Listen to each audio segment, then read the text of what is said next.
meetings at the NIPC, where a number of investors come in and say, we're interested in investing in this sector of the value chain.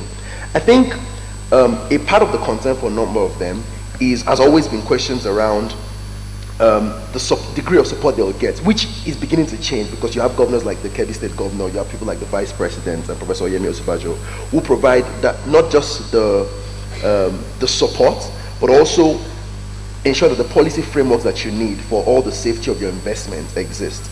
I think some of the things the Kebbi State Governor is mentioning is also the fact of ensuring that there is a clear balance in even what that investment comes in to do. I don't think the issue has always been getting in investment. It's about ensuring that investments are targeted at the places that you need them to be targeted at. So for instance, and for that work to happen, a lot of the work that has to happen is policy and structural. So for instance, Nigeria is getting some investment in the oil and gas sector, right? Because for a long time, there was a lot of government interest on that area. I think that the rise of interest of the government in agriculture in this present administration and the good results that states like Kebbi, states like Ogun are beginning to receive are already enjoying interest. So there's Carlos Slim, I know the Mexican farmer, who has showed intention to make serious investments. I know Blisco is making serious investment in cotton and textile. So the number of people who are beginning to make serious investment, I think what we need to do is two things. One is sustain the trend of showing that those investments will produce a real serious yield. There's this joke that goes that people keep saying that it's difficult to do business, but nobody seems to want to leave the country. People keep investing in the country, right? So the thing is, that's what you want. You want to show that if I can bring my money into the country, I can get serious ROIs on that investment.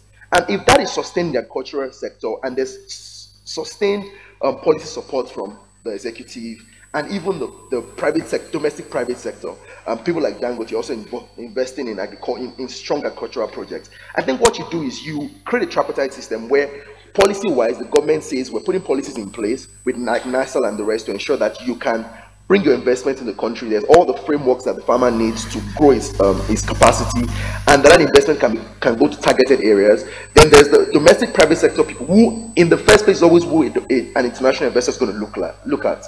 If a domestic investor is investing in an area, then it makes sense for me as an international investor to also get interested in that area. And the last part is sustained result, like it's happening in Kebbi State, like it's happening in Ogun State, and happening also in Edo State. I know Cross River is also beginning to export pineapples. I know that now they export hibiscus flowers, which I think even Starbucks uses for some of its drinks. So the point is, it's that trend that you need to keep rising. So if those three things exist, government structure and government policy, domestic investors investing seriously in that sector, and lastly, sustained results in states that show real ROI. I think when that comes together, it becomes easier for a negotiator to push serious deals and then push serious frameworks. A lot of those frameworks already exist, a lot of those conversations are already happening, but then the better result it is, the easier it is for you to go to market and go into negotiations and get better results. Thank you very much. I'm sure Dr. Duale, you have something to say about creating an enabling environment. Indeed, if we continue on the rice example, what's government's role? First of all, I really would like to publicly commend His Excellency the Governor of Kebbi State, not because he's here, but because I think the first meeting I attended when I joined the Office of the Vice President was a team of about 5 northern governors coming to meet with His Excellency to sort of arbitrate between BPE and the governors because they wanted silos. They wanted to purchase federal government silos. And that interest that that group of governors has had has inured across the administration. Now, the governor of Kebbi leads the Presidential Task Force on Rice and Wheat, and he's personally brought the Rice and Wheat Associations on several occasions to the Office of the Vice President to discuss really hands-on and granular what those sectors need. So he's really working the talk of providing an enabling environment, very concerned about global market distortions, very concerned about where there's a bumper harvest and nowhere to store production, very hands-on, almost like, I mean, I had to wonder, like, are you a farmer? What's your background? But he's taken the project and gone into exactly what his role is as government. So I would use that as a springboard to talk about what's the federal government's role, for instance, in agriculture. If we stay with the rice example, there's no denying that we have a smuggling problem. So the federal government has been working with customs, has been having serious discussions with Benin Republic, has been working with all the stakeholders to ensure that we block those leakages, that we remove any sort of, back to the corruption, rent-seeking, any sort of behavior that is undermining our economy and affecting our own farmers, who are the vulnerable in this case. So that's one example. Now, going on with building an enabling business environment, that is really the role of government, to make sure that we look at policies, we look at laws, we look at regulators, the behavior of regulators, we facilitate the ability for private sector to thrive. His Excellency the Vice President says this almost every time he speaks, that it is the private sector that would lead our economic development, especially in a sustainable way, across several sectors. With the government's budget, even it's a national budget, plus state, federal, and state, it's about 7% of GDP. So that tells you already that Nigeria is private sector led. The Nigerian economy is also quite diversified, but the challenge is that we don't earn enough foreign exchange from other products except commodities, and we know the volatility with the oil and gas sector. So trying to make sure that our production can earn foreign exchange is really the most important thing for sustainable development.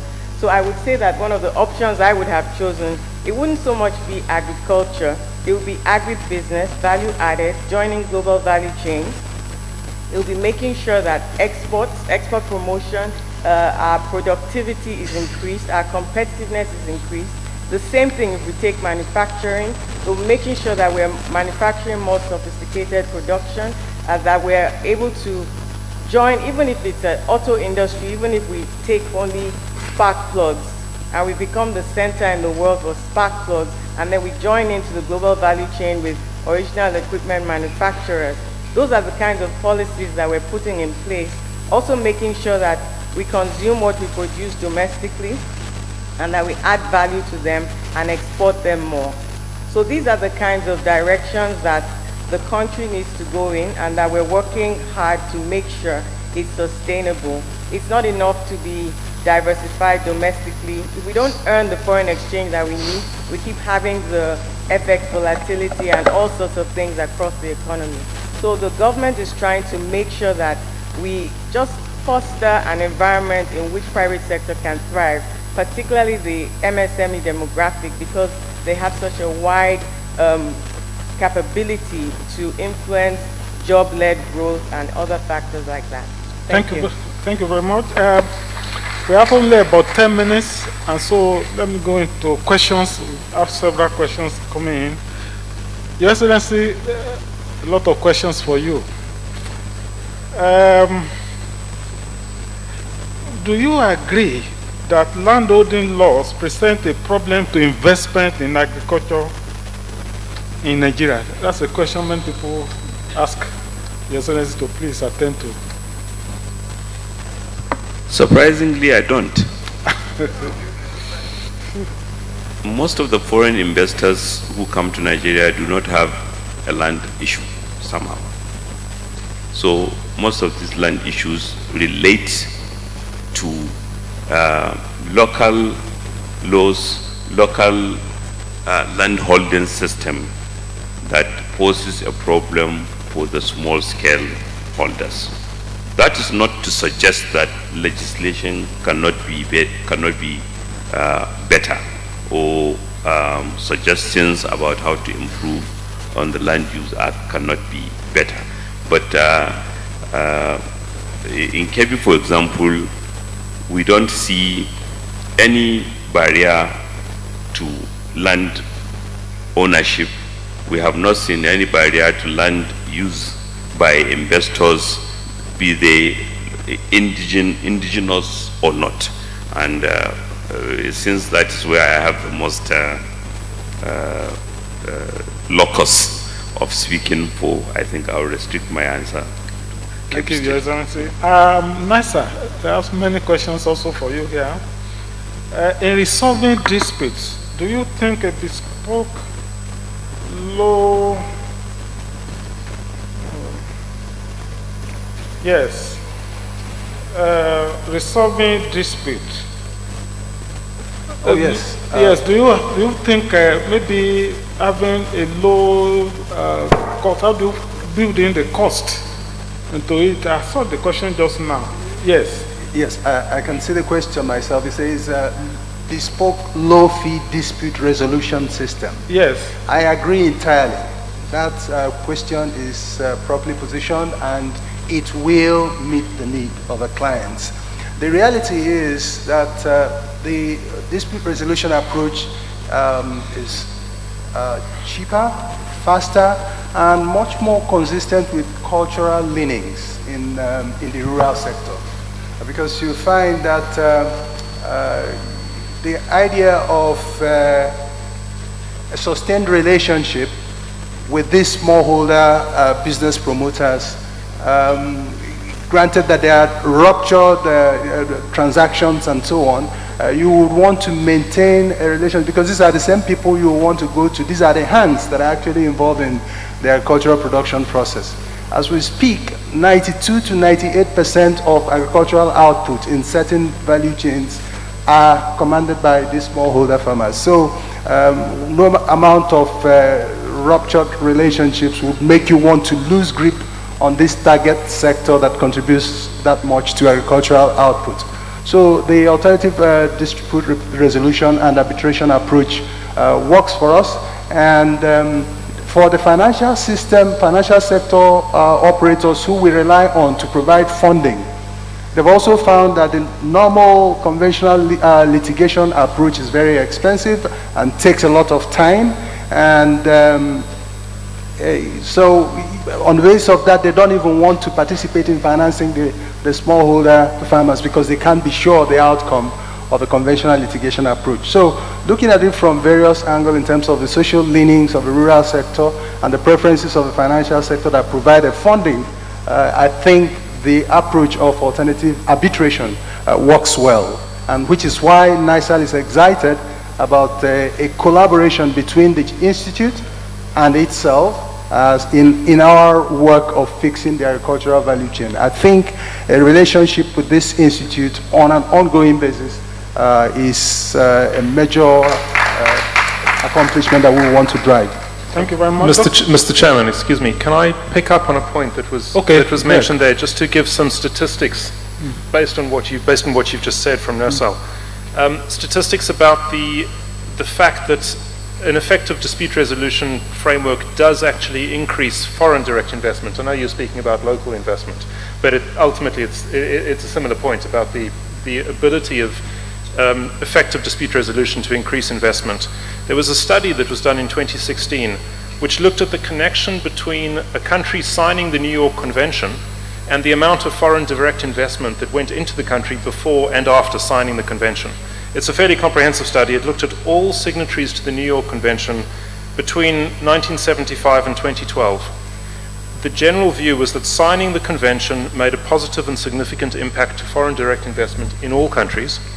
In the 4 years prior to signing the New York Convention, the growth in the average foreign direct investment into each state was a growth of only 2% year on year into each state.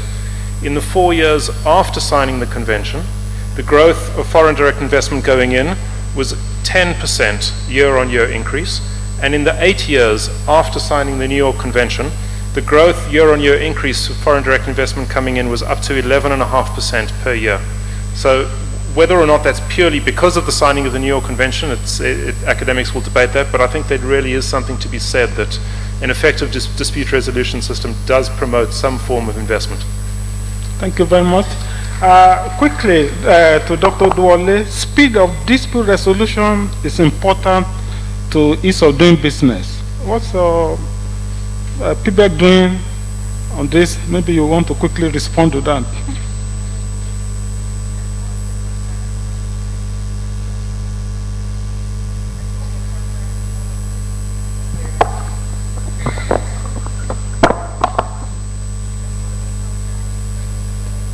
Indicator areas that the PBEC works on.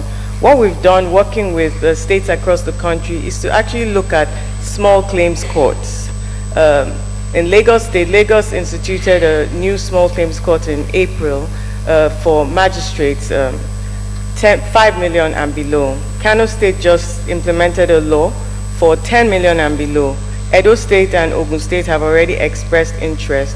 This is to just kind of decongest the high courts. I know this is an alternative dispute resolution group, but still, many of you are also practitioners.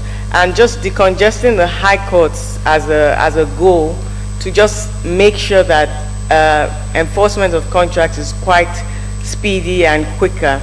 The small claims courts are areas where small and medium-sized enterprises can quickly, it has a 60-day timeline, no adjournments, self-representation is allowed, very basic procedural rules, and it's been going on well since April in Lagos State. So that's one of the examples of what we've been doing. We haven't done anything specifically on agriculture yet, but we're always happy to get feedback and see what areas where collaboration can happen. Thank you. Thank you very much. Before we leave, Nigeria has not signed African Continental Free Trade Agreement. I'm sure, Mr. Nayemi, you want to say something about that? Any implication for Nigeria? Your Excellency will also say something. Well, yes, we haven't signed the CFTA agreement yet. But on Monday this week, the President inaugurated the Committee on the CFTA Readiness. And basically, in his exact words, he said the CFTA is a commendable and worthy initiative. The plan is that Nigeria should never enter into an agreement in which he has no implementation plan. So basically, what the committee is supposed to do is just put together some 12 pieces of action plans that we think are important for implementation purposes. So basically things like trade remedies, things like border management, things like the schedule on goods, schedule on services. So there is a plan to get us to that point. I think as the President's exact words, the question is about having an implementation plan for the CFTA. Is there any, are there any challenges in Nigeria for that? Yes and no. The round point is that even if we enter the agreement without an implementation plan, without all the readiness, in the end, it'll still be a problem for us as a country. So I think the entire consultation, and I think one of the things this process has done for us as a country is that it has put trade as a front burner issue. Everyone all of a sudden knows about the CFTA negotiations, everybody knows about the details, everyone knows about how it concerns them, and that's where we need to be as a country, where everybody is involved and understands policy-making issues. So for instance, we've had geopolitical, in all the 6 geopolitical zones, we've had stakeholder consultations, we've had a more robust consultation of stakeholders. Before, every time you just used to have man. Now we have a coalition for services, we have the bankers committee, we have a lot more people getting involved because trade negotiations basically is a framework baseline on which every other part of the sector of the economy really builds. And so I think that's the good part that has come out of this entire process. Everyone is a lot more engaged. Now as a country, we're developing an implementation plan that would cover some of the things that the governor of Kebbi State has mentioned about, and even smuggling issues, because then it engenders cooperation with Benin Republic and Togo and all the other countries. So I think there's a good side to it, in that we're going into it already. We have done a number of, like 2 feasibility reports now about the impact on the economy. So I think there's a good side to everything, in the sense that all of a sudden we're getting ready about it and we're building an implementation plan. Thank you very much. Your Excellency, I'm sure you want to say something. Yes, thank you. I think over the last few months, there has been a very healthy debate and maybe views on why Nigeria haven't signed the African Free Trade Agreement, and I happen to be one of those who have argued that we should be hesitant in signing. First, we have had a number of economic unions which are model for free trade. Particularly in West Africa, we have the Economic Community of West Africa, which has been in existence since 1975. And across Africa, there are 7 others. And our experience with ECOWAS have shown that we need to be careful. Today, there are a number of our economic sectors that are being threatened by the failure of the protocols within the ECOWAS arrangement. Our poultry industry is virtually extinct because of the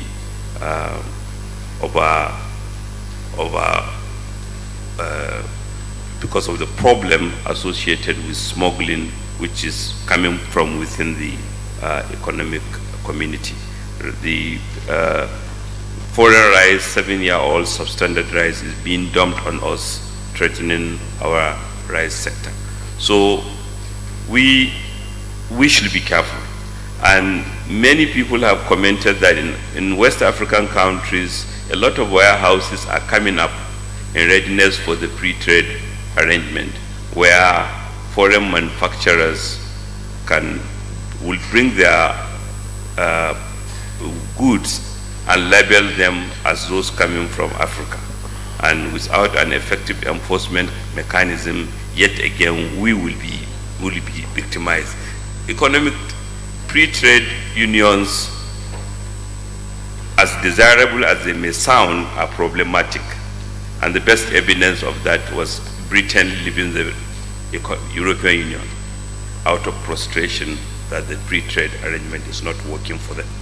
One of the major issues in the campaign, in the American presidential campaign, was on NAFTA, the North African Free Trade Area Agreement, and the views that Mexico and even to some extent Canada are not playing by the rules. Not that I agree, but so we should be careful so that yet again, if we are going to sign onto an agreement, we will make sure that it works for us as well as work for other countries, unlike our experiences with World Trade. Sorry. Thank you. I'm sorry, our time is up. I just need to just give 10 seconds. 10 seconds. I just need to give a balance to that perspective. So the thing is this: if the border is not properly policed, that will be a problem regardless of the CFTA, right? In fact, what the CFTA does is it gives an obligation on neighboring countries to cooperate with you on giving data on the policing of the borders. So if anything, the CFTA actually gives a burden on them. On issues of rebagging, that would always exist regardless. In fact, the rules of origin procedure actually favors Nigeria because it says simply assembling goods in a different country does not make it of African origin. So I think some of the incipient issues, the CFTA provides an opportunity for us to actually discuss those issues and actually face them. Issues of smuggling, issues of border management, issues of trade remedies. And I think that's one of the ways we need to see the CFTA as a means to have conversation around resolving issues that have always pre-existed the CFTA issue. I just thought it was good to put that balance. Thank you very much. Thank you all for your participation. Thank you, Your Excellency, for coming. Thank you, Mr. Ehidigo. Thank you for coming. Dr. Duwale, thank you for coming. Greg, we appreciate your contributions. And Aditola, thank you for your contributions. Thank you very much for your audience.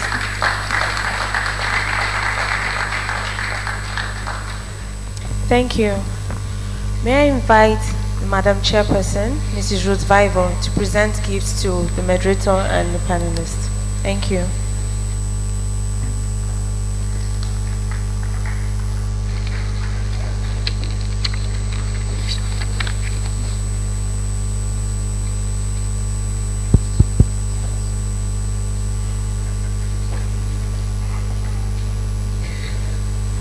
Whilst we're waiting for Madam Chair, permit me to thank His Excellency and NASA also for being our lead sponsors for this book.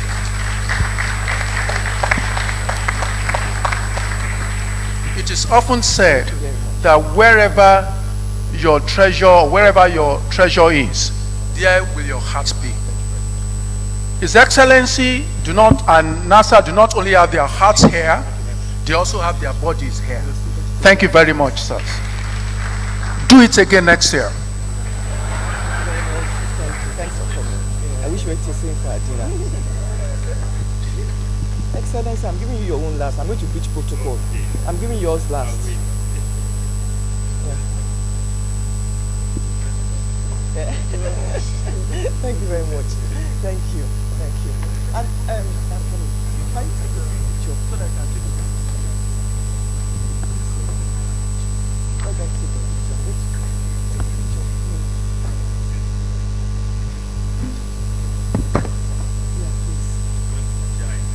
No, I'll join you later. I want one with the panelists. I'm going to come. Oh, okay.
Where's the bag?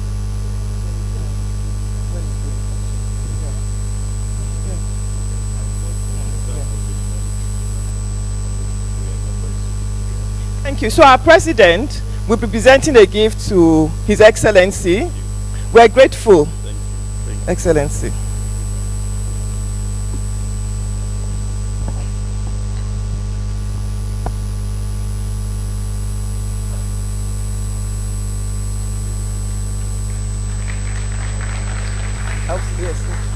And I'll also at this stage like to call on my vice chairs. They're sitting down there, Mr. Tunde Busari, Mr. Agbola Akinola, and my immediate past president and the past president of the institute to please join us on stage.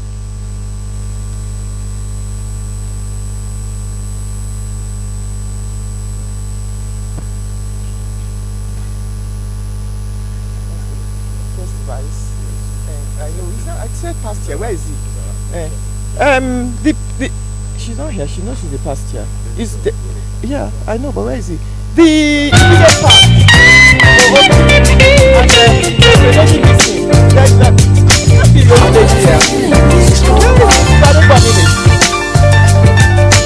She's doing peer interview.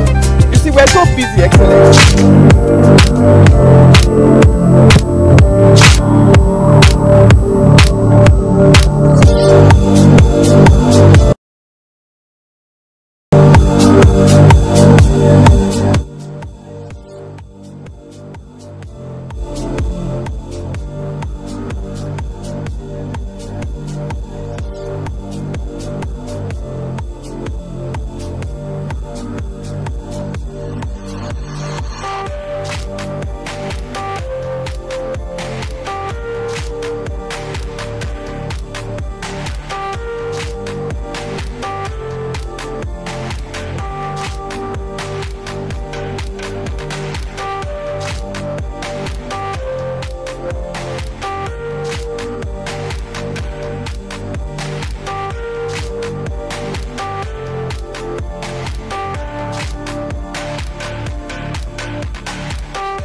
We also want to thank Lagos State Government for also being one of our lead sponsors. They are one of our lead sponsors, Lagos State Government. Thank you.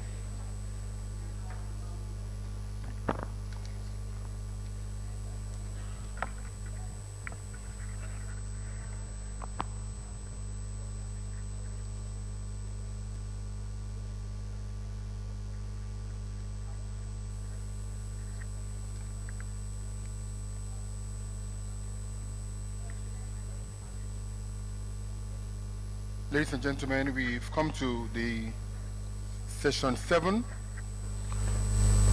which is the final session of this conference. And the topic is commercial mediation in Africa, leveraging untapped advantages. This session is going to look at the use of mediation as a viable method of preventing and resolving commercial disputes. The moderator for this session is Mr. Seyi Layo Ojo, Chartered Arbitrator, Lawyer, SEDA Accredited Mediator, and Senior Partner, S1C Legal. We also have on the panel, Chinwe Odigbo Egu, Arbitrator, Accredited Mediator, Trainer, and the Head of Litigation and Dispute Resolution of the Nigerian Bottling Company.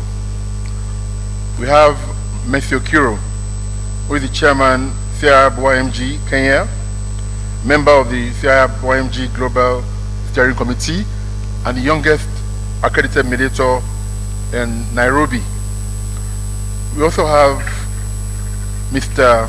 Emeka Obegolu, Arbitrator, Lawyer, and incidentally is the President of the Institute of Chartered Mediators and Conciliators. He's also a partner in Greenfield Chambers, Abuja. And finally, we have Mr. Ifeanyi Anago, who is a registered quantity surveyor, a fellow of the Institute of Construction Industry Arbitrators, is a lawyer, and is the one who has introduced the concept of mediative conciliation as a dispute resolution model in the construction industry.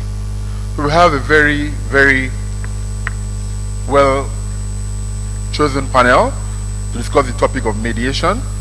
And incidentally, yesterday when I was interviewing the president of the CIArb, James Bridgman, he said his preferred method of dispute resolution is mediation. So I'm sure he'll be quite interested in this session. Mr. Sheila Ojo, over to you.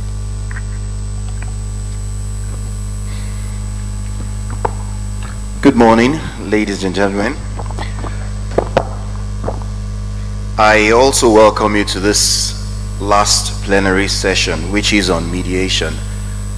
So much has been said about arbitration at this conference, and this is the time for mediation, I think. And as Dr. Agbelusi just said, he spoke with the president, who said he expressed a preference for mediation. To hit off our discussions, we're going to start with a poll. We would like a poll. There's a poll vote going to go on now, and the question is this: which, in your opinion, is a more all-encompassing and effective dispute resolution mechanism? So if the audience could respond to that. Wow. Wow. Wow. Okay. Well, arbitration seems to be but mediation is still going on. You see, the way it's going, I'm getting the feeling that we might go back and it might be the highest in number, but there you go. All right, so we express a preference for arbitration, but be that as it may, it seems to me that that preference may have been expressed by us all because of a need for us to get a better sense of mediation and how effective it can be. Talking about arbitration in this session is literally preaching to the choir. So we're going to go into the world of mediation because we spent the whole of yesterday talking arbitration already. So let's explore a bit more on mediation. Now, my question is going to go first of all to Mr. Anago. Now, essentially, Mr. Anago, with your work in the Society for Construction Industry Arbitrators, it's my understanding that you have had cause to advise governments in choice of dispute resolution machinery, and also in the world of mediation. And of course, we've just been told that you initiated the program for mediative conciliation. I would like you to offer some comments on what your experience has been so far. Well, I will beg to stand on all protocols existing already. Actually, like all of us here know, arbitration has always been the preferred mode in commercial contracts up to lately. When we saw that arbitration had become almost like a junior brother to litigation, lawyers coming in to bring all the technicalities in law in litigation into arbitration, there was a need to develop softer models of dispute resolution, especially in construction, infrastructure. So what we did was that we began to tinker with the structure of dispute resolution clauses with government organizations. When we appointed the first time to do a PPP for state government, we had to redraft the dispute management clause, and we tiered it, we structured it in 3 phases.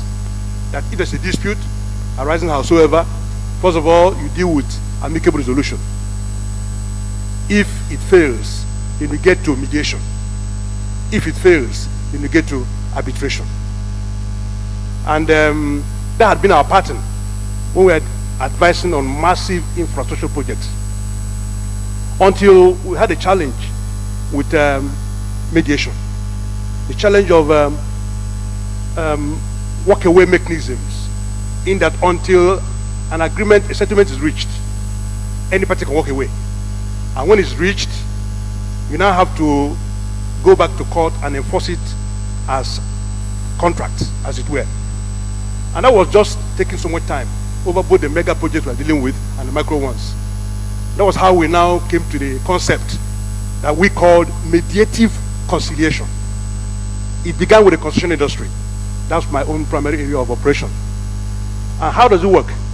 We just said it combines the evaluative or the facilitative techniques of mediation with the evaluative mechanism of conciliation to deliver a unique model that assures an outcome.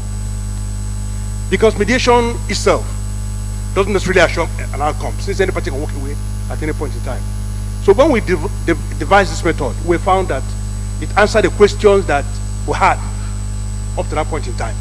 So in our general experience, we've always been structuring our clauses: amicable resolution, mediation, and then arbitration. And in very highly technical cases, we put it this way: negotiation, amicable settlement, mediative conciliation. Because the way it works is that the outcome of that process is not subject to contract. It's a unique model. The outcome is enforceable as an award.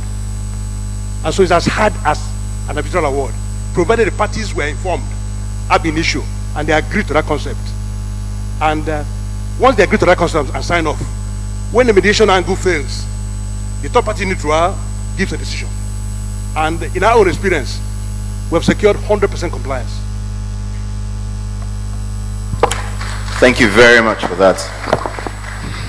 I'm going to come back to you on that, because one of the things that you encounter in mediation circles is where decisions have to be taken by management.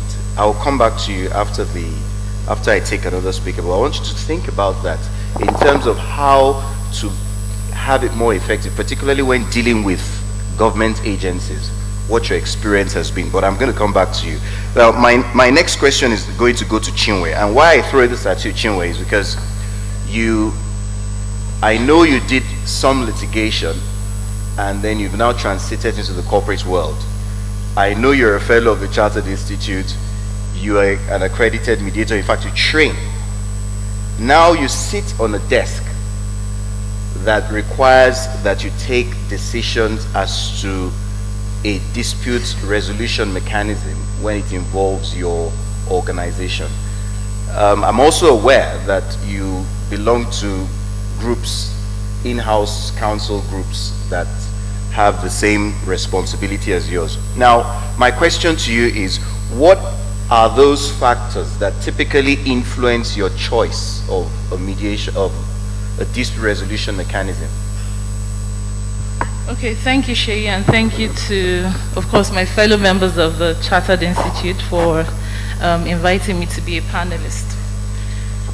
So there are two things as in-house counsel. There are two times when you have to make a choice. First will be at the point of drafting a contract, the dispute resolution clause. And over time, I've had to adopt the multi-tier dispute resolution clause, which starts with negotiation, then mediation, and then we choose between arbitration and litigation depending on the subject matter of the dispute. So at that point, the factors that we consider would be what type of commercial arrangement is being negotiated, what's the value, okay, because usually if it's something that may not have any major monetary value, arbitration may not be the way to go.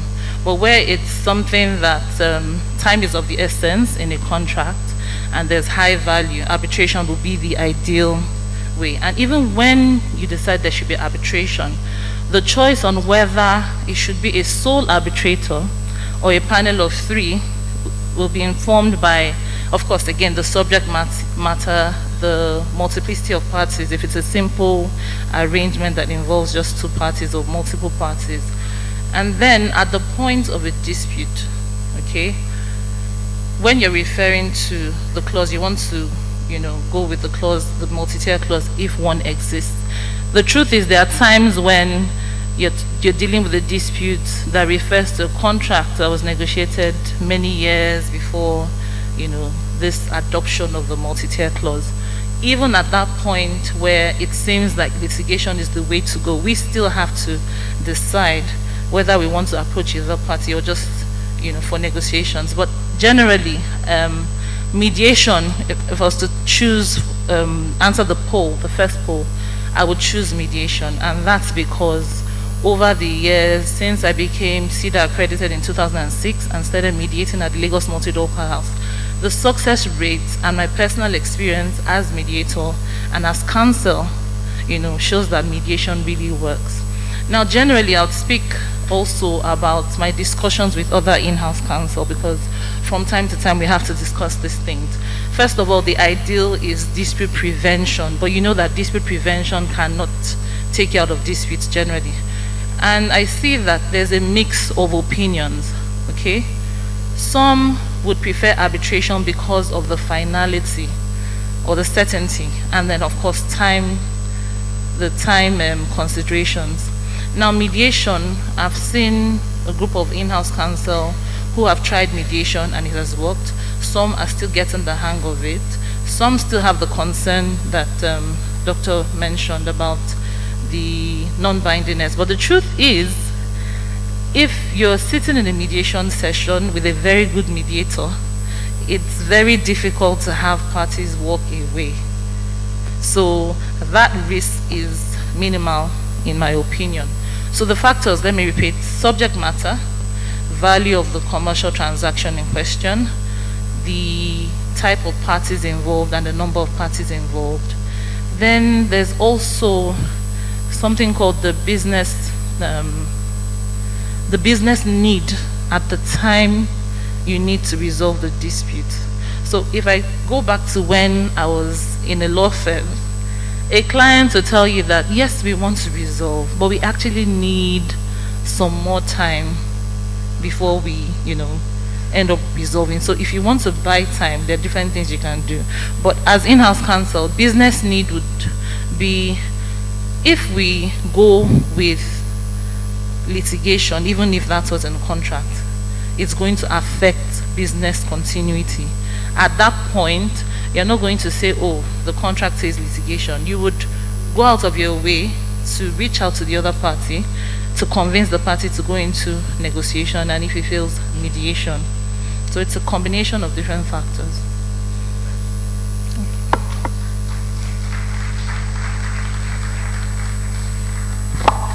Thank you. My next question goes to you, Emeka. Now, if I had said something about issues of bindingness, that also has been echoed by Chinwe, albeit that Chinwe says the problems that are associated with bindingness of mediation decisions are really non-existent if it's been effectively done by a good mediator. Now, Emeka, I'm aware that you conduct mediation sessions with the Abuja Multi-Door. I know that you're currently the president of the Institute of Chartered Mediators. Now, what is your experience in on that issue? That is to say, how effective has it been in terms of when you sit down and negotiate?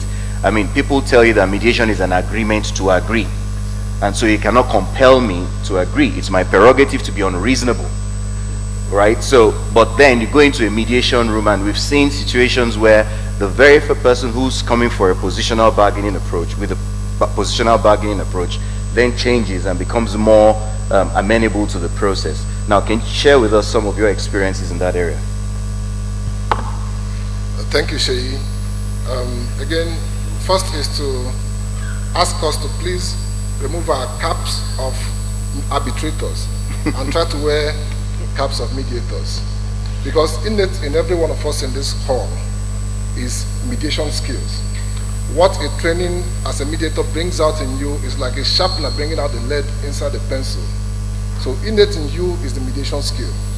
Having said that, when a client comes to you, what he has is a problem. He's not going to a mediator or a lawyer for litigation or arbitration. So the best dispute resolution practitioner is the man who has all the tools in his toolbox to be able to assess a dispute and advise the client on the appropriate mechanism to resolve that dispute. Now for mediation, particularly commercial disputes, when parties are in an interdependent, mutually beneficial relationship, their problems, most cases, are not legal problems. They have business problems. The best approach for us is to subject them to a professional mediation session where the powers to take decisions will be in their hands. And the mediator, what the mediator does is to facilitate negotiation. And most times, when parties who have the capacity to take decisions are in a mediation session, decisions become binding by consensus and they implement the settlement agreement arising from that mediation session. So essentially, mediation is a consensual process. The power lies with the parties. And as mediators, when you see that a party is using mediation to oppress another party, in other words, using the mediation to buy time and delay the outcome of a resolution, you have a duty to call the mediation to an end, to end the session, and refer back parties back to either arbitration or litigation. But in summary, dispute resolution practitioners should have all the tools within their toolbox to be able to advise parties. So, when the question is asked, which is best for resolving disputes, my answer is, it depends. It depends. When issues are interest-based, we go for mediation. When they are rights-based, we go for arbitration. And when they are constitutional, we can go for litigation. Thank you, Sheyi. Thank you. So, Mercy, I'm sure you know you are next. Okay, good. Now, you are the youngest accredited mediator in Kenya, say. I know you've been very passionate about matters of the YMG. In fact, you coordinate the YMG Kenya. Tell us the experience of young members in Kenya. Particularly, I want you to tell us whether you think from your experience in mediation, this can be an avenue for young members to get themselves fully set up in the field of arbitration or ADR generally. Now I'm saying this because I know there was a session this morning about building a career in arbitration and ADR. So this kind of dovetails from that.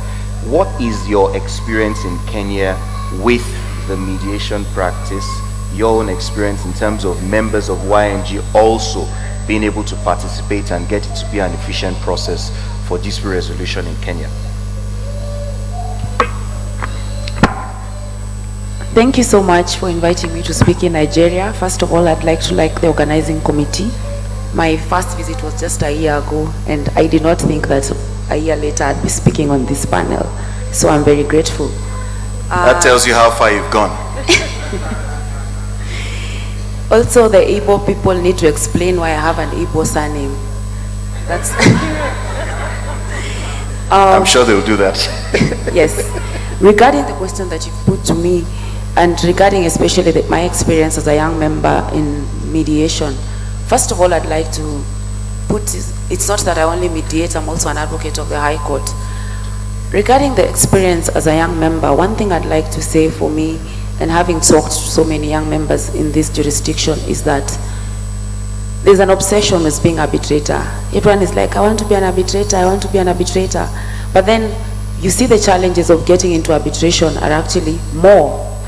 And I'd just like to make reference to the SOAS Africa Report 2018, which was released earlier this year. When you look at the findings in that report, you find that only 45.5% of the people actually have experience in mediation and have conducted mediations. Younger members, the obsession with arbitration is not going to be of any assistance, because look, for you to get into ADR, there are many forms of ADR, and mediation is easier to get into. That's one thing I'll tell you. I started as arbitrator. I trained in CIArb, Chartered Institute of Arbitrators, until module 2. Then I realized for me to get the really good briefs, I will need a bit more time. So I left arbitration and went for 40-hour training, and I was accredited by London. The opportunities for young members in mediation are immense because, you know, the multi-door court system in Kenya we call it court annexed mediation. You don't need much training to get into mediation, as you'd say in arbitration. You just need to finish your 40-hour training and then apply for maybe multi-door. You just need to do, even if it's pro bono work, so that more and more younger practitioners in Kenya actually are realizing, because of the expense and time taken to train, it's better for them to start as mediators, and nothing stops you from getting into arbitration or conducting the two of them. As Chinwe and Mr. Emeka said, there's the new practice of having a multi-tier dispute resolution clause, so that younger members can do the mediation bit of it, then maybe you can leave the arbitration to the more experienced practitioners, depending on how qualified you are. So that in Kenya, actually, there are very, very, very many trained mediators who are even younger than me. And the Law Society of Kenya has actually partnered with training institutes in Kenya so that more practitioners who are younger are trained as mediators. The challenge that I've seen, and this since it's at CIArb conference, I have to say, more and more younger practitioners in Kenya prefer to be trained by other mediation institutes that is not the Chartered Institute, because they will charge you $400, yet CIArb is $800. In my own experience, when I trained, it took me a full year to save so that I can raise the $800 to sit for 40 hours. CIArb, I mean, we have the president here, and this one I'm making an appeal on behalf of all of us. I wish there was a way CIArb would make mediation training cheaper for the younger practitioners, because arbitration is expensive, mediation is expensive.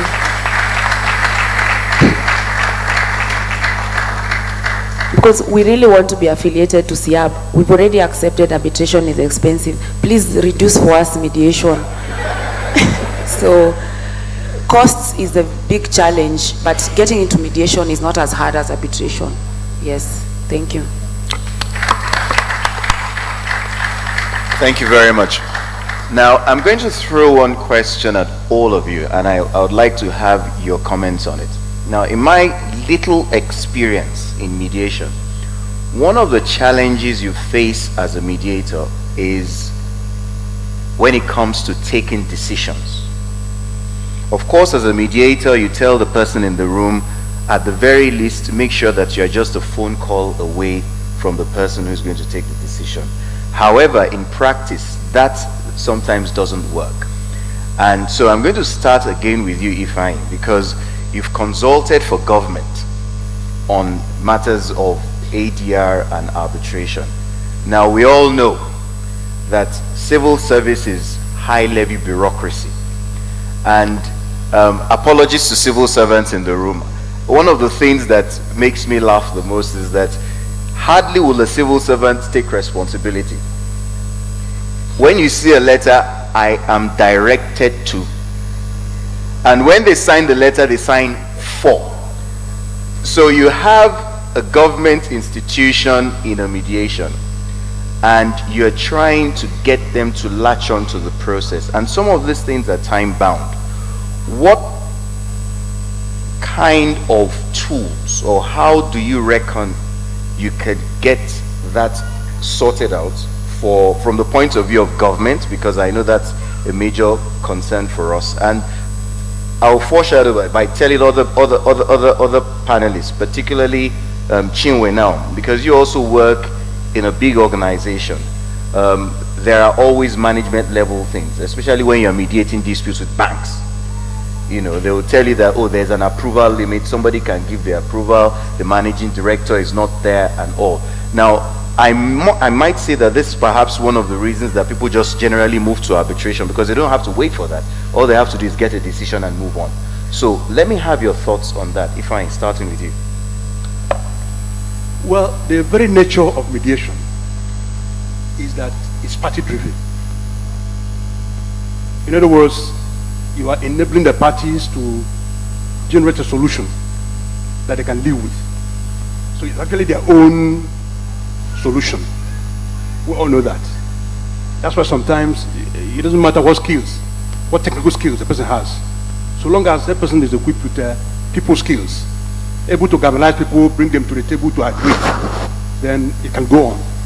My experience with government agencies that have multi-tier structures of authority has been that, first of all, if the clause for mediation is part of the contract, you know already is binding, is contractual term.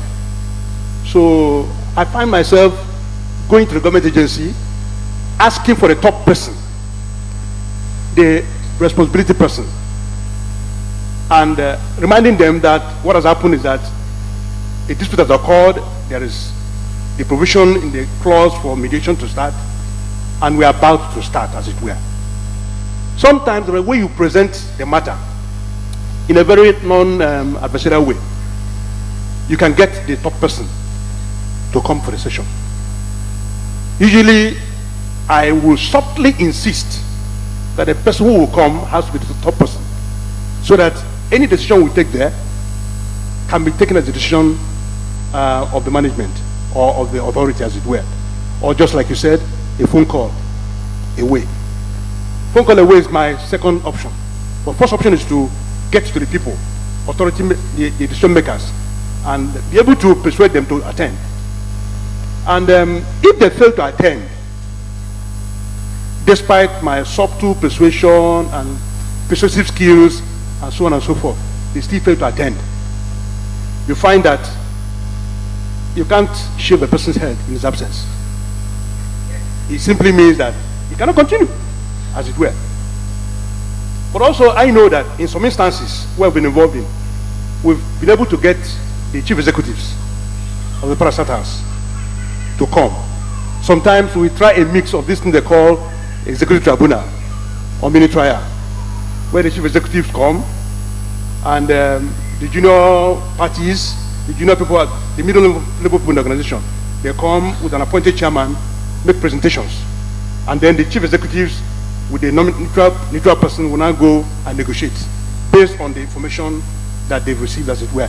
So that's just our experience profile. Okay, so if I can just sum up, it means that that tribunal you talk about, that mini tribunal, is an avenue for you to test the pulse and know what the executive position is. Yes. And so by the time they discuss it there, it makes it easier for them to delegate whoever was there to go for that session, correct? Exactly, in a way. Okay, yeah. Good. Chinwe, your contribution, please. Okay, so I'll start by saying that one thing you discover in mediation is that sometimes you have people who we call participants in mediation, who are not the parties, who, though not in the room for the mediation, are in the room because they are influencing those in the room. So for a corporate organization, I think for mediation to work, you will not only have the decision makers to be part of that process, but the other participants whose voices and opinions are important in the sense of facts, the history of the dispute. So if you have something to do with maybe like a former vendor, you have people in the procurement department who have to confirm the facts that the other party has stated. So what am I saying? You have decision makers in the room. Now, for us, we can't have our managing director come for mediation. I mean, we've never taken him to a mediation session because there's been no need to. We haven't even taken any of the heads of departments to any of our mediation sessions. But what we do in-house is to have all the discussions we need to have regarding possible zones of settlement. So in mediation, you have what we call the ZOPA, the zone of possible agreement. So you have different options of, okay, if at the point of negotiation at the mediation session, this is proposed, are we going to be ready to, you know, flow with that and sign a settlement agreement? With that, the easy way we've done it is to have the legal department have the mandate to negotiate and reach a resolution, particularly within those bands of discussions in-house. If we need anything, if we need any of our colleagues, most times HR, procurement, all that, to also attend the mediation center session, we do that, because you cannot say because you're in-house counsel, you can come and have the full discussion on the matter. So yes, to reduce the need for top management to attend mediation sessions when they don't need to, we do the pre-preparation to have, some kind of, preliminary approval for what can, lead to a final approval during the mediation. That way, there are no delays of the mediation process, and you don't need to say, oh, I need another date to go and get approval, and there are delays here and there. So the legal department takes on that mandate to negotiate on behalf of the company after getting a preliminary approval from top management. Thank you. Emeka? Yeah, what Chinwe has said is the ideal situation where the person who has to be in the hall, in the meeting room, in the mediation center, is somebody with authority to take a decision. Now, because Chinwe is an experienced mediator, she has been able to guide her organization to prepare for mediation or negotiation when they're going for negotiation. So whoever is there has authority to take a decision. And this is important because unless you're in a mediation session, you can never understand the reasons why concessions were made. You have to be there to feel the pulse, to be able to appreciate why the settlement was agreed. So if you're back in the office and your negotiator or counsel comes back to you with a proposed settlement, you may never agree with it. So we insist that parties who have the authority to take a decision should be in the hall. Now, we had an interesting experience. We mediated a court-referred mediation between a cement manufacturer and a dealer. In this case, a truck of cement broke down and the goods damaged. When the lawyer came for mediation, before they went to court, they had offered 50% of the cost of the damage to the dealer. But the dealer said, I paid for goods and haulage, so I expect that title will pass to me upon delivery in my shop. So I don't know what you're talking about. I'm entitled to 100% reimbursement. When we got to mediation, we agreed 60%. But when the lawyer went back to this company, they said, no, our max is 50%. So he came back to us. And we looked at it. When we went into caucus, it came out from the lawyer that that is their industry practice, that they cannot give one bag extra. That if they do it, they will have to compensate every other damage with that scale. So what did we do? We thought outside the box, and at the end of the day, they agreed a credit line for this dealer for 2 years. We'll supply you cement, you sell and reimburse. So these are challenges you meet. But how do you deal with it? If it comes to you as a mediator that the man in the room needs 1 day or 2 days to confirm a possible agreement, you must make it clear. You should make it clear to the parties that when we reach an agreement, we have 2 days to confirm the agreement so that all parties know from day one what to expect. Because where a party goes home feeling that an agreement has been reached based on the concessions he has made, if you come back the next day to tell him that this agreement is not acceptable, what it means is that it detracts from the practice of mediation, and the party cannot come back to you or to anybody for mediation practice. You rather go back to court and litigate. So these are challenges we are facing, but we are getting around it. It's a work in progress. Thank you. Now, sorry, can I add something? I forgot to mention the role of external counsel. Even though Chinwe, we'll come to that in a minute. Sorry. Okay. Sorry. Thank you. All right. Mercy, just before you come in, please, audience, please feel free to use the Slido. Let's have your own questions come in as well. Sorry, Chinwe, but I just wanted her to make comments. Thank you.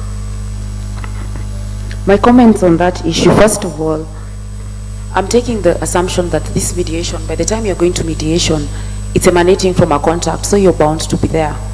My experience in commercial mediation at the outset was that I would just hold the preliminary meeting and do the opening statements and all that and jump straight into mediation.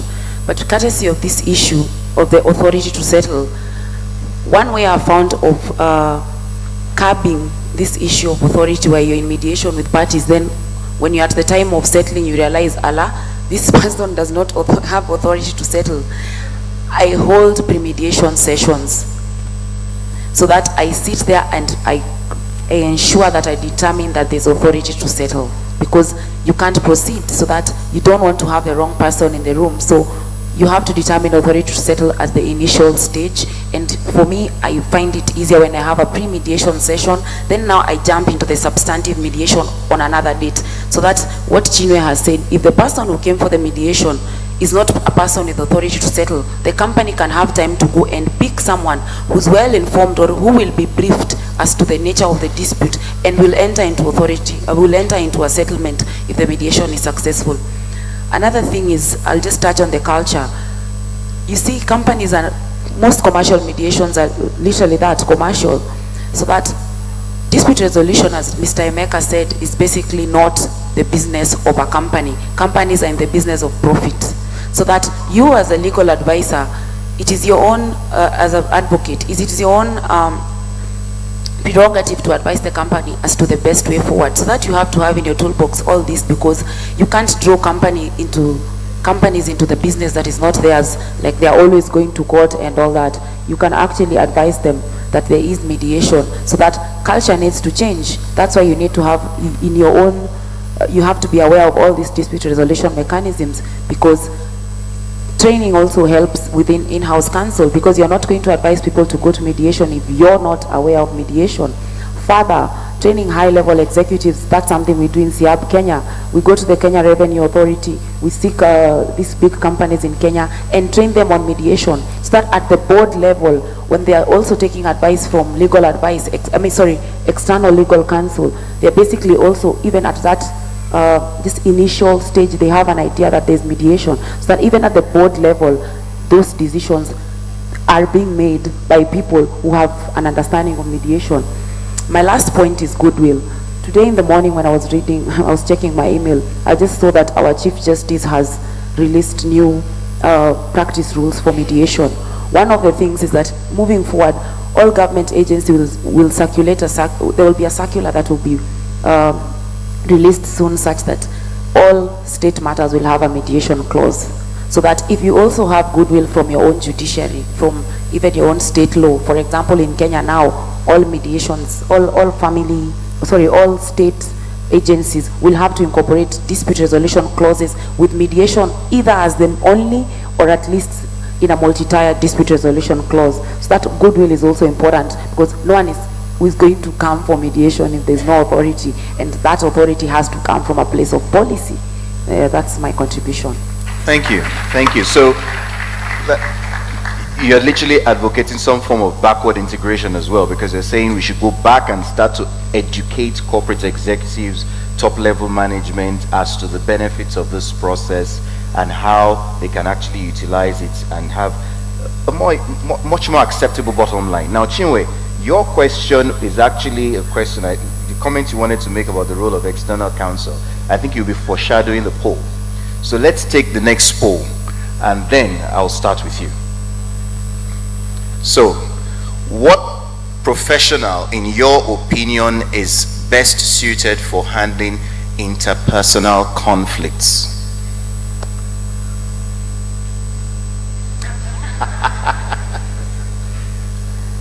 This result is quite interesting, because the first poll tilted in favor of arbitration. So now I get a sense that we're actually being effective, we're converting. There are many converts here, because mediator is now the person we're looking at. It would be great to take the, the credit, but I think the key word, interpersonal, affected the poll. So for them, interpersonal issues are things you should talk about. You shouldn't Good. go to well, so my question to you basically is this. Interpersonal relationship issues quite often find their way into the mediation room. And that's why it is often taught that mediation exercise is about getting to the interest that individual parties in the room is seeking to protect. Now, you are going to make a comment about external counsel. external counsel, whether representing a corporate organization or representing the individual. What is your experience in that area, and what role do you think they can play? Quickly, please. Okay, so point I wanted to make two things. Sometimes lawyers would tell their clients that, look, yes, a court has referred this matter to mediation. You don't need to come for the mediation session. Just give us a letter of authority and we present you. There's a tendency for in-house lawyers who are not experienced in mediation to just give that authority and then there are issues. But another point in relation to the other question about authority to settle and preparation, I wanted to mention that beyond doing our in-house preparation, we also align with external counsel, and that's very important because, you know, those times when I used to do a lot of mediation, I would find that you come to a mediation session, the lawyer comes from one part of the state, the client comes from another. It's obvious they've not discussed and they're not singing the same tune. So that also affects the possibility of settlement because the lawyer is coming with all the points of law that he wants to canvass in court, and the client is coming from the interest-based issue of, oh, how is it going to affect me as an individual or the company? Now, some lawyers have said that ADR is alarming drop in revenue, so it affects how they handle mediation. So role of the lawyers, I would say that a lawyer who can handle mediation well is who we call a mediation advocate. And the lawyers are very critical, you know, particularly when the representative of the company is not from the legal team, in drafting the terms of settlement, in helping to guide discussions towards the end, to narrow it down to the issues that were probably in court so that nothing is left out. Now, when a mediator is getting parties to go into interests, sometimes the parties may not remember some clauses that are very important for a settlement agreement. So the lawyer plays a very vital role in ensuring that the terms are such that they're enforceable. Thank you. Do we have questions from the audience, please? Anybody looking to ask a question? Okay, the gentleman there. Sorry. Okay, Slido. Okay, good. Is Slido asking the question? Slido is not asking any question. Okay, good. All right. Now, as an arbitrator, does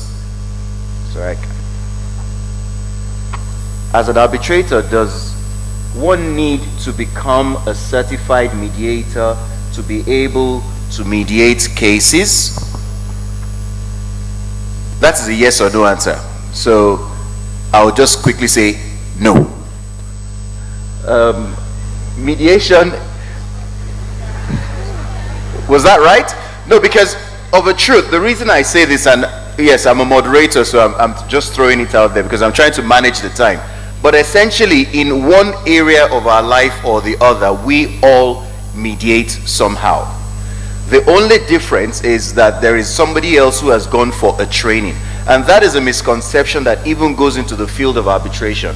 What we do at the Chartered Institute is to provide certification, which tells the world that yes, you have undergone some training. But that doesn't mean you cannot sit as an arbitrator. There are many who are not certified members of the Institute, but they're very good arbitrators. So that's the quick answer to that. Mediation is clearly not given as much, okay. Mediation is clearly not given as much interest as arbitration. How can interest be generated towards training and producing well-equipped mediators? Ifeanyi, do you want to take that? Well, the fact remains that mediation, classical mediation as at now, the one we do now, came much later than arbitration. So to make it main altar stuff, activism, advocacy, we'll have to keep advocating, keep teaching, keep promoting, keep advising, and every opportunity we have of drafting clauses, we'll draft clauses that incorporate mediation, as it were. So it's activism, advocacy, that will make people to buy into it. Because when they do, and when they understand how it works, they will discover that it's not only enabling you to solve your problems, it's also very business-friendly, as it were. So it's advocacy and in all its various dimensions that will be required. Good, thank you. Chinwe, I want us to take as much of the audience questions as we can.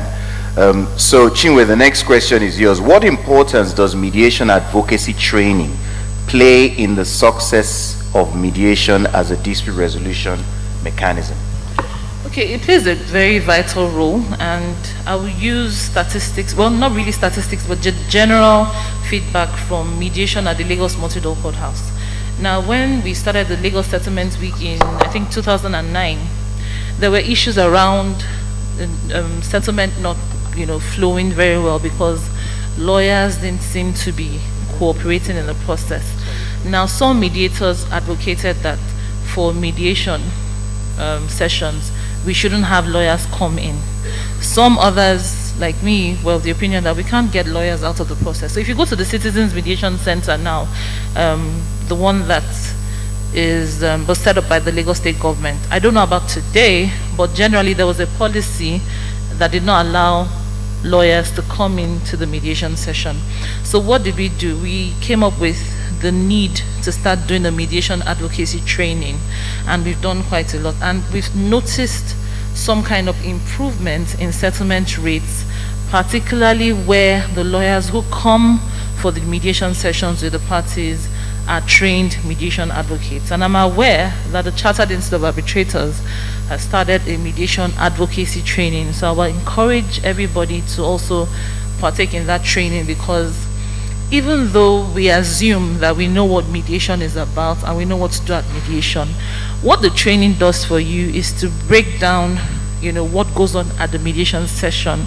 It's like training you about negotiation. There's something we call cost-benefit analysis that you need to learn to do, and how to prepare to negotiate, and different styles of bargaining.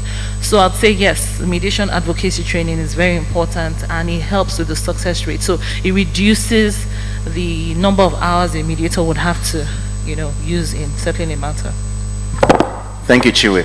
Now, Emeka, I'm going to throw the next question at you. Chinwe mentioned ADR being an acronym for alarming drop in revenue, killing the goose that has laid the golden egg. This question I'm going to ask you, because I know you're a practitioner as well as a mediator. So the honest general idea that one has of mediation is that it is not too profitable and is an alarming drop of revenue for practitioners relative to litigation and arbitration. Is this impression right?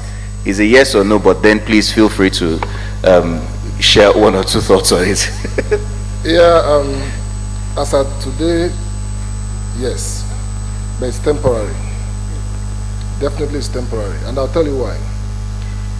Mediation is taking root in Nigeria today. Various vistas are opening. As an institute, ICMC led the initiative that today has electoral dispute resolution department in INEC. And when we went to INEC and we said to them that they can resolve electoral disputes without resort to court.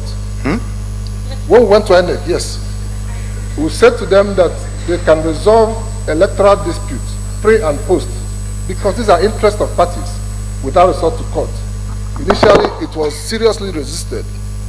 But we took out 3 states, Kano State, Rivers State, and Imo State. And we had post-election dispute mediation. We had successes in Imo State and Kano State. We didn't succeed in Rivers State, for obvious reasons. But the good news is that led to what we now have as a full-fledged department in INEC on electoral dispute resolution with a director. Today, we have a mediation center in the Court of Appeal and at the Supreme Court. You couldn't think of this 4 years ago, but progress is being made. That's why I said to you that it's temporary. The opportunity for practitioners in this room today is to key into the future, to equip themselves with mediation skills, so that when these fruits start germinating and maturing, you should be able to pluck low-hanging ones. As an institute, again, we led the initiative that established the National Industrial Court Mediation Center. We consulted for them, and today they refer most of industrial dispute cases to their mediation center, and they are resolving it with trained mediators. So it is work in progress, and the future is brighter. Thank you. Okay, I'm going to ask Mercy to comment on that because I see that she's agitated to make a comment. You know, Emeka, I must say, when you say it is an alarming drop in revenue and you say a yes, but it is temporary, that may not go well with those of the instant culture that we have, the millennials. So I'm going to ask Mercy. It is a chicken and egg scenario. Yes, I know. So which comes first? Yes. Is either the practitioners support it and get disputants to accept mediation, and in that way they will earn their revenue. There's nothing stopping a practitioner from charging as much fees as an arbitrator to resolve disputes. The courts are courts of justice, not courts of litigation. When parties come to you, they come to you with their problems. What they want is solution, whether it's mediation, and they're willing to pay for it. So it's temporary, and it will soon. I agree with you on that, because it is indeed temporary. But you know what we're talking about also is commercial litigation, and when you're a man of commerce, you're in for the bottom line. So you will be able to charge that. I'm not talking about social justice per se. So that's where I'm going. But Mercy, I would like to have your own comments on that question. Thank you. Thank you, Shay. First of all, I'll make it really quick here. In terms of making money, yes, mediation has money. The thing is that you have to put in the hours. Just last year when I spoke at the YMG Nigeria conference, my rate was $50 an hour, but I put in like 100 hours into pro bono mediation, like free mediation. Court and X were only paid $200 per matter, but right now my rate is $250 an hour, and I get paid, by the way. So, so that you can make money. And you see, you see, you're in the business of dispute resolution. You can make money as a mediator, as an advocate, as an arbitrator, and as a construction adjudicator, so that you don't have to think that mediation is going to be the only thing. You can make money in all of them, so that don't think I'm here and I'm very poor. No. In fact, mediation is quick money, because most mediations you resolve them in 2 hours, in 2 days. If you take $250 per hour for 2 days, do that math. Quick money, and parties walk away shaking hands, and you're happy you can go back to your litigation and other things. Also, to get onto international panels, for me, my application to get on the Kigali International Arbitration panels, they asked you, have you done other, do you have experience in other forms of ADR? I'd only done 2 arbitrations at that point as arbitrator, but then I had over 500 hours in mediation. I got on the panel, so that it's also long-term in your mind to also do mediation, even if not for the quick money at that point. But now I can make my other money, but you have to put in your time. But it does have money. Okay, at least from what I know. Thank you very much. No, but how about people just looking at it and saying, one less file on my desk leaves room for another file? I mean, that is how we really need to look at it if we're going to move forward with the form of dispute resolution, because it might not be on the one file that you get that big break. It might just be on 5 files, which, going by Mercy's analysis, you can spend two days on a file than to spend 1 year on one file. So it ultimately works for us all. The next question goes to you, Ifeanyi. I have heard about mediative conciliation, and it is gaining good ground as a solution to some challenges from mediation, but how does it impact on arbitration growth?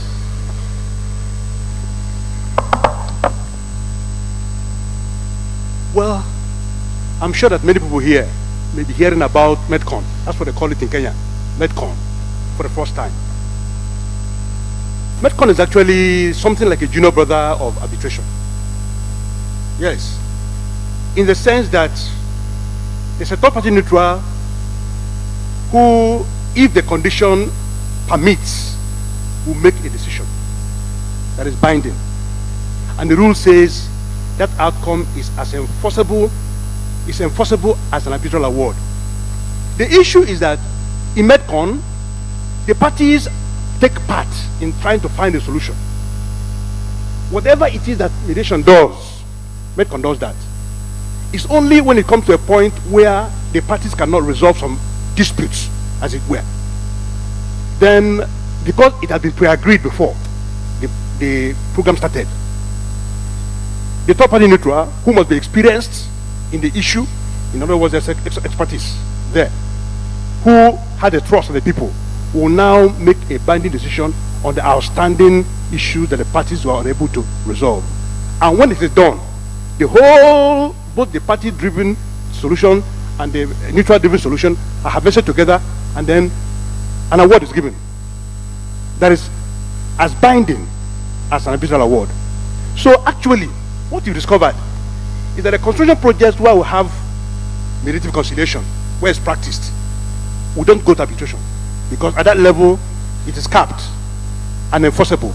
But the interesting thing is that, like I said before, our experience is that if the mediatory stage is done well, parties have confidence in the outcome. We have not been able to test one of the outcomes in the court because we have secured 100% compliance. So, it's either it ends at MEDCON, of course it can be challenged. We have 28 days window within which you can challenge the outcome, and then you could go escalate it higher, as it were. But it has the same binding effect as an arbitral award, and so it's a junior brother to arbitration. Thank you. Chinwe, you wanted to make a comment earlier on. Yeah, regarding revenue, I would say that as in-house counsel, the assumption that a company or a client would not want to pay a lawyer who is representing the party at a mediation session is wrong. It's about how you project what value you are bringing to the table. So if there's a case in court, you already agreed fees for litigation, and it's such that in your engagement letter, your fee is going to be given to you whether the outcome was through mediation or through a judgment in court. You have your money. Now, there are times when the engagement letter will show that if the matter is resolved before trial, the fees will be capped at a point. If it goes to trial, then you have your full fees. That's also an opportunity. But what I would say is, if you've negotiated 2 million for a litigation matter that goes on for 6 years, and the client pays you 600,000 for a mediation that took 2 days, you need to decide whether 2 million after 6 years is better than 600,000 within 2 days. That's why the revenue question depends on the practitioner and what value you're proposing to the client. Thank you, Chinwe. All right, I'll take one last question. Okay, he was supposed to have asked a question. So I'll take those 2 questions and then we'll wrap up the session. Please, quickly.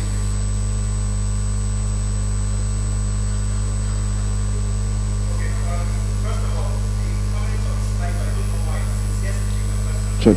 See.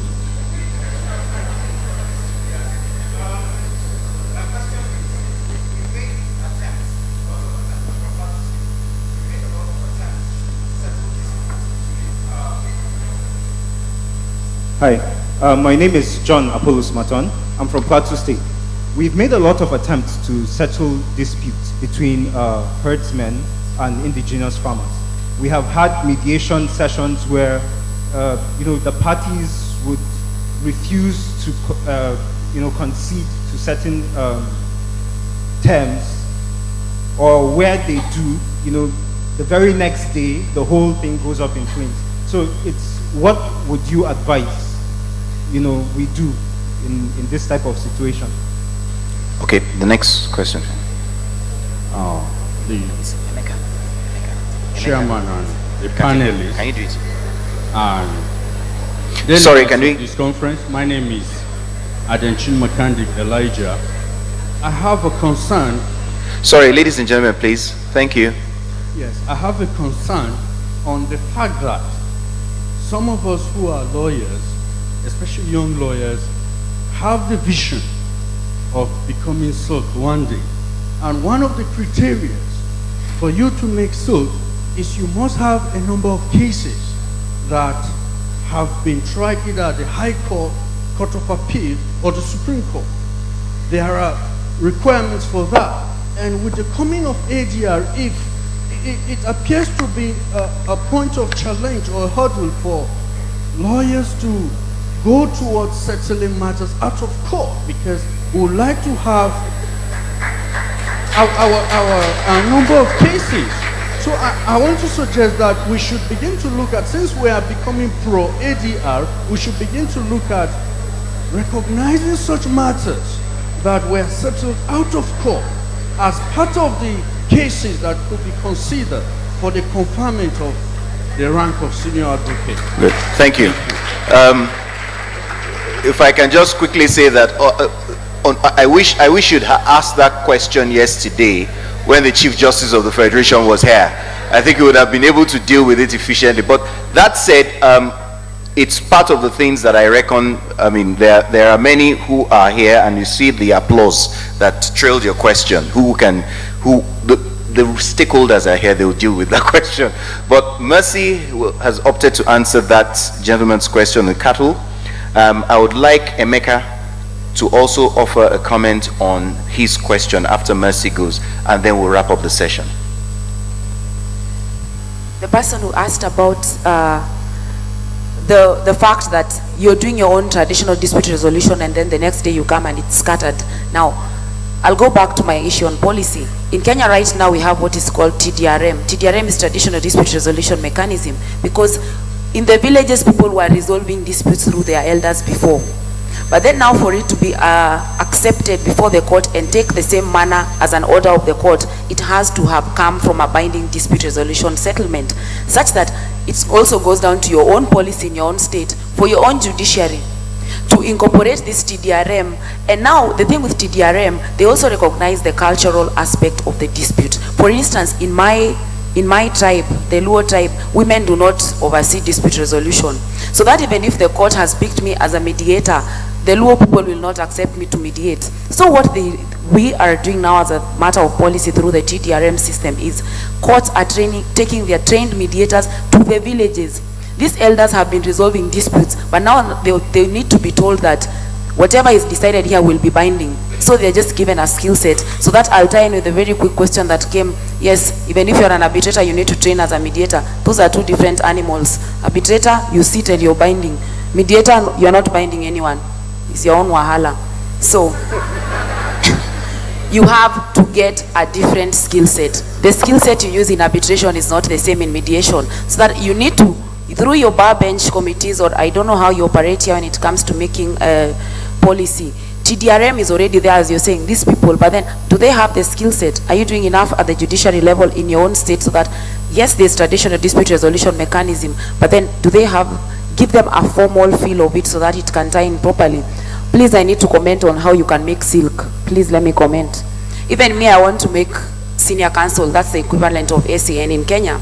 Also goes down to interaction of bar bench. In Kenya right now, we are actually doing an amendment to our senior counsel rules, because we are recognizing not all lawyers go to court to litigate. So that, do your own advocacy here and maybe you'll make silk through mediation. I mean, it's your own choice. Thank you. Emeka, quickly please. Thank you, Sheyi. The Plateau matter.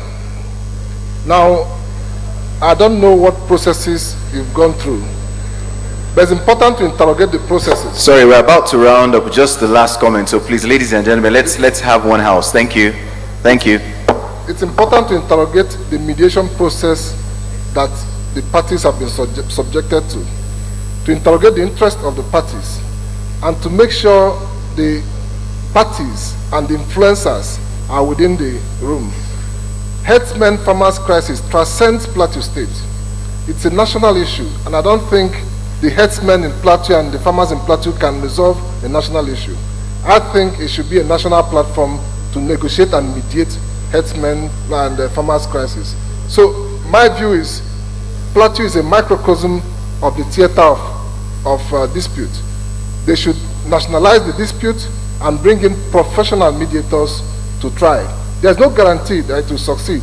The Israeli-Palestinian dispute is still being negotiated as we speak for over 50 years.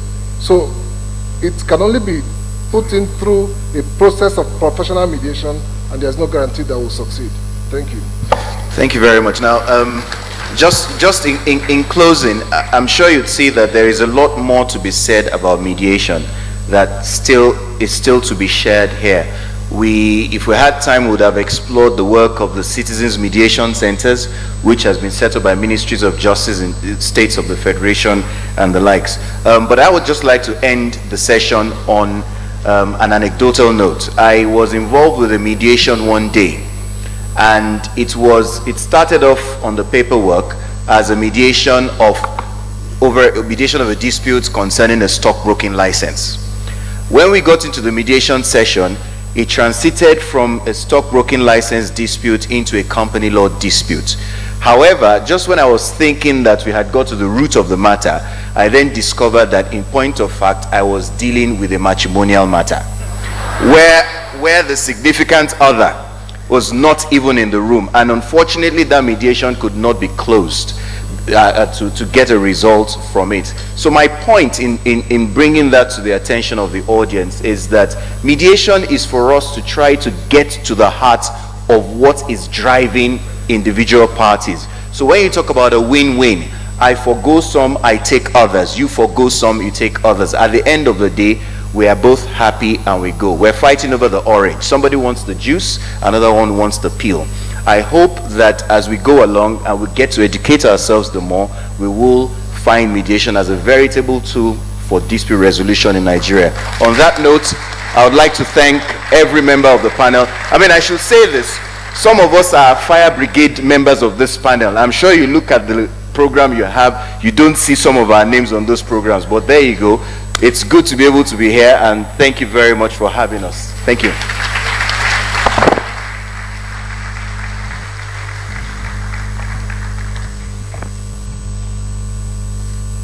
I want to just quickly announce that the Bar Association continuing legal education forms are going around.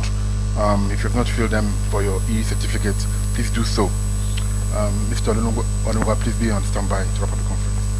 On that note, I want to appreciate the panelists for a job well done.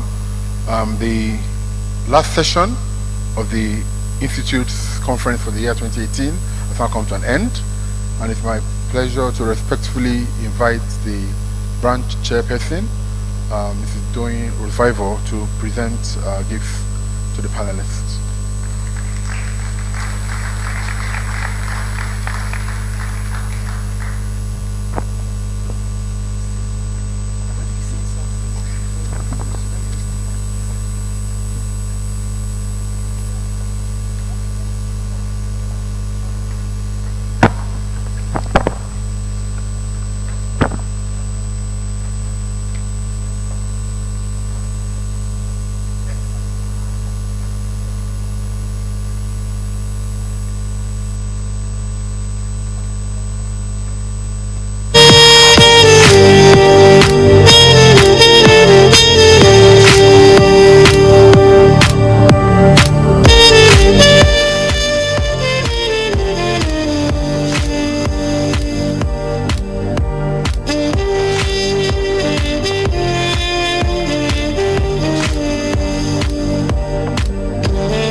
clarification on some issues pertaining to the Chartered Institute of Arbitrators. Well, most of us here are aware of some unfortunate developments that has occurred in Nigeria in relation to the Chartered Institute of Arbitrators. In my welcome speech, I mentioned that the Chartered Institute of Arbitrators does not compete with any arbitral institution. We work with international and domestic arbitral organizations all over the world. We work with the Singapore Institute of Arbitrators. They also train, and that's what we do all over the world. We don't compete. Our focus is on education and training. The acronym, which you have all worked very hard for, and which you are entitled to put after your names, after going through the Institute's rigorous training and subject to being of good standing, is regarded worldwide as the gold standard of arbitration training. All over the world, the CIArb works with domestic and international organizations pursuant to its mission. Our reputation was not built in a day. It took us over 100 years to establish our reputation as a world-renowned arbitration organization. As most of us know, an association that has over the years consistently changed its name decided to start using the name CIArb. This association was once known as Association of Arbitrators of Nigeria as at 18 July 1988. In July 2000, their name was changed to Chartered Association of Arbitrators. And if you all recall, it was in 1999 that we were granted branch status and started having visibility in Nigeria. Then, in January 2001, they changed their name to Chartered Institute of Arbitrators. Then they started issuing qualifications or awards using the same post-nominal letters as the CIArb. We were concerned, and rightly so. We can give examples of the damage that occurred to us from that. Many persons, on seeing those letters and those names, assumed that those persons were members of our institute. They assumed so because that was what they were presented with. On seeing the name CIArb and seeing the same way that the CIArb, who has been doing this for over 100 years, puts those designatory initials.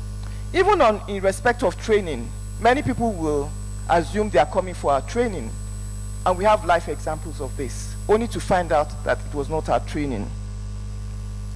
And there were so many examples, I will not go into that.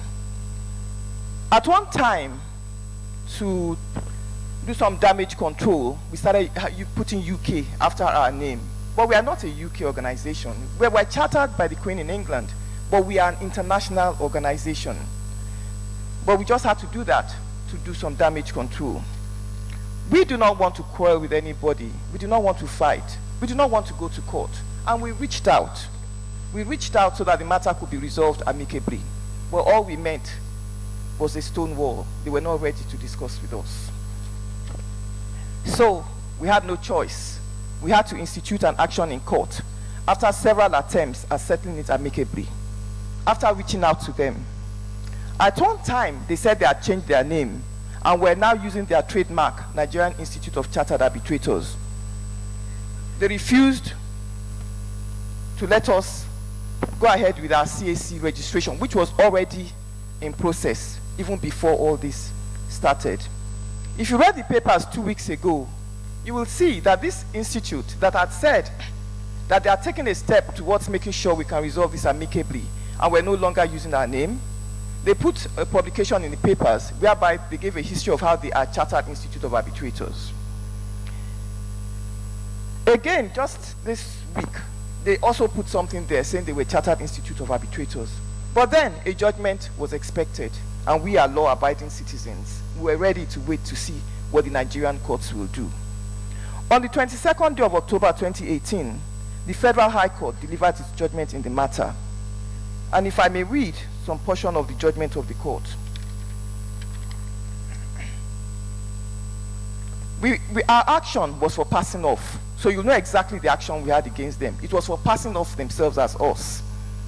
And on passing off, the court recognized that the CIArb, that is us, had been registered in the UK since 1915 and were granted royal charter in 1979.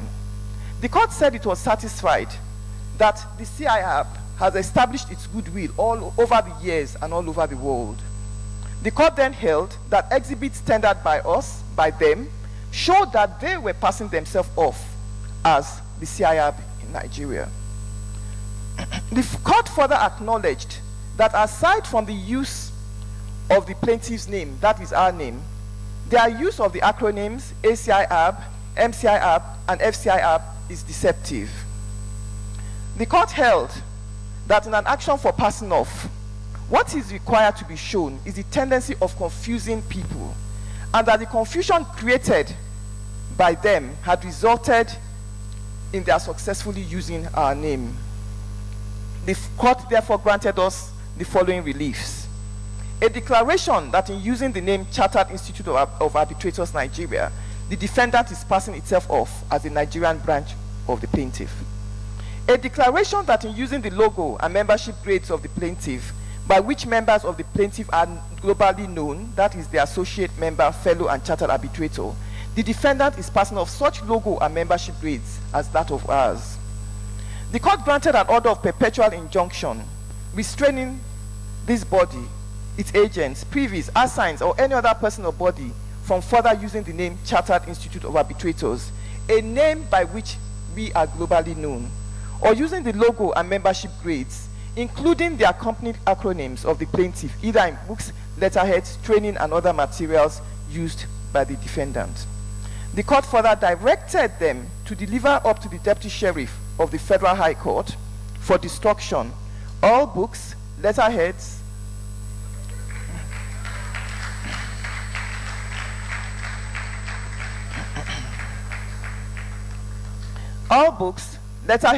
certificates, training, and other materials in its custody or possession bearing the name Chartered Institute of Arbitrators Nigeria. That is the judgment of the court.